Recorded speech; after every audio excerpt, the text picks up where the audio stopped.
Okay, this is the PowerPoint presentation for Lewis and Clark and Discovering the West. So this first one here is Louisiana Purchase. You can see here in the red, this is the area that we purchased from France. After their 7 years war with England, France realized they had no money, so in order to make some money they decided to sell this huge chunk of land to the U.S. So with that in mind, name 5 states the U.S. gained as a result of this purchase. You can see the map of the U.S. laid over behind this. How much money do you think they paid for this land? Just this chunk of the red. And how much land do you think they gained from this? Your answer ideally should be in acres, but if you give me an answer in square miles, I will have answers for 2 and 3 when you come to class on Tuesday. Remember, for this presentation, take notes on all the questions on the side and be ready to write about the Louisiana Purchase and whether or not it was a good thing for the United States when you come to class on Tuesday or on Monday. Okay, next slide. So this is the first one showing Western expansion. Describe what's happening in the painting. Give me 2 sentences, tell me what you see. By looking at the painting, how do you think settlers felt about the West? Look at the colors in the painting, bright colors, dark colors. Look at the people who are painted in there, what expressions they have on their face. This would tie into number 3 too. What moods or emotions are created by the painter? How does the painter do this? Are people happy? Are they sad? Are they angry? Are they nervous? Are they anxious? Are they excited? What emotions do you think people are experiencing here?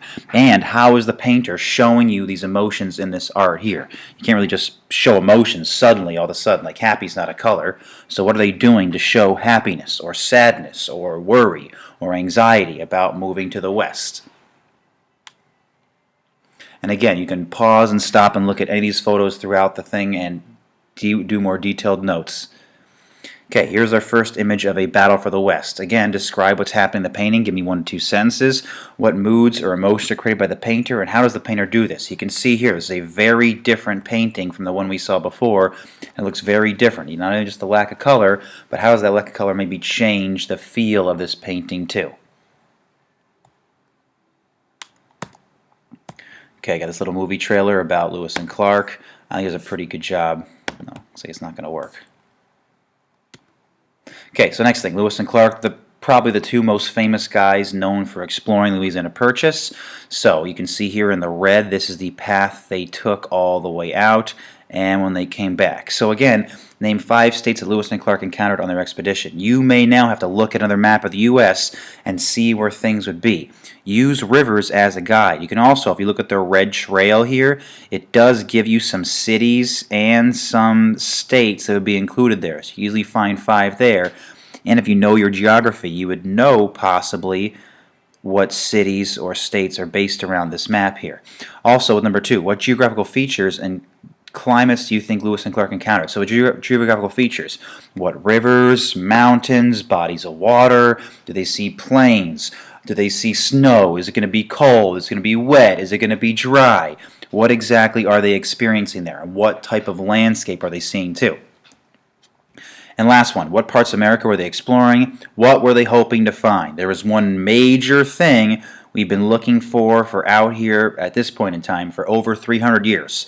Especially as a couple famous known expeditions that have failed right along in here, trying to discover this one very important thing, which would have made America a lot of money if it did exist. And again, if you're curious, I'll show this information on Monday when we come to class.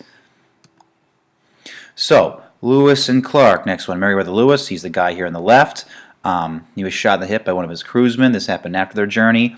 He later died from a gunshot wound. Some think it was a murder, some think it was suicide. There's a lot of mystery surrounding his life. For example, for such a well-known man, like being a famous explorer working for the president, he had a very difficult time getting married. So back then, if you think with someone with such prestige, knowing the president, working for the president, that prestige would really kind of get you in a good position to have a really nice wife or marry into a good family. But for some reason, he has struggled immensely with that. There's even been some rumors of him being possibly homosexual, which would have obviously not wanted him to get a wife then. Guy on the right here, William Clark, he became well known for his connections to the Native Americans. He even, I think, had a Native American wife and child at some point. And you can see here, became head of Indian Affairs for Thomas Jefferson and even for further presidents after that. And think William Clark here, he was buried in St. Louis and became a captain in 2000. You can still be promoted after you die. Okay, Lewis, Clark, and Sacagawea. So, Sacagawea married a French fur trapper named Toussaint Charbonneau. Charbonneau is actually the name of a town near West Lynn, so there is a local connection to it as well. And she was a guide, traveled from North Dakota to Oregon in 1804 and 1806. And then how is she portrayed in this painting? Maybe one or two sentences. Does she look smart? Does she look dumb? Often back then we were kind of presenting Native Americans as savage people, just not as civilized as European Americans.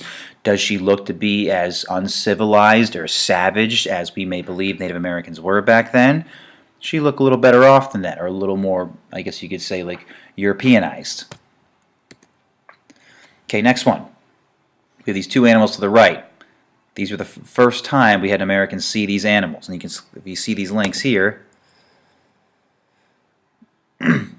here is a look at a whole bunch of plants that Lewis and Clark were the first ones to see. Pick any two you thought were the most interesting and write down why. Personally, for me, I think this one's pretty neat because this is a food that people still eat today. And same thing, oopsies, same thing with the other one here. Click on animals. Here are some animals that Lewis and Clark were the first ones to discover and report back. And even the prairie dog, which is not listed in here, was sent back to Thomas Jefferson as a gift. So write down which animal you thought was the most interesting that they discovered as well, and why. Next thing, a big part of their journey was being able to trade and survive with the natives, not necessarily off the land like a lot of European Americans would have done at the time. So, two or three sentences. What do you think Lewis and Clark traded for? What do you think they had to trade? And again, looking at the painting, what moods or emotions created by this painting? This one's really sharp and clear compared to some of the other ones we saw before too. And how are Lewis and Clark and the Native Americans portrayed? Again, think about how that conflict between savages and European Americans. Are these lines being blurred in any way? Do they look like savages? Do the Europeans kind of look like they've become savagey as well? Okay, let's stop here.